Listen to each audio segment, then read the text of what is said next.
The Biden administration has reunited more than 600 migrant children with their families after thousands of kids were separated under President Donald Trump's zero-tolerance immigration policy at the southern U.S. border.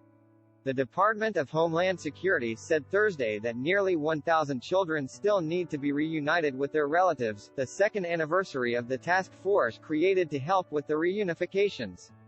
Many of those kids are Central American migrants who were separated from their parents at the border and placed in detention centers.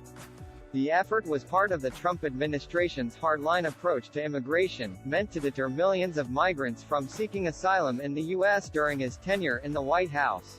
The policy was lambasted as cruel and inhumane by critics, and it has taken years for government officials to reconnect relatives and their young children.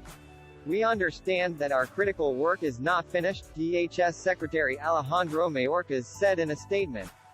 "We remain steadfast in our commitment to fulfill President Biden's pledge to reunify all children who were separated from their families under the zero-tolerance policy to the greatest extent possible, and we continue to work diligently to incorporate the foundational principle of family unity in our policies and operations." The agency added that the number of new families that need support continues to grow as they come forward and identify themselves as separated.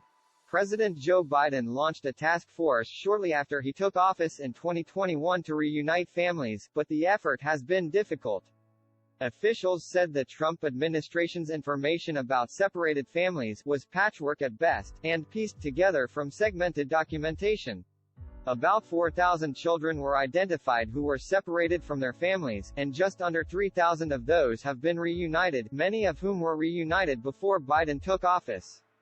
Now, 148 children are in the process of reunification and 183 families have been contacted to be reconnected with their kids. "We have made significant progress toward reunifying families and providing them with necessary services and support," DHS said Thursday.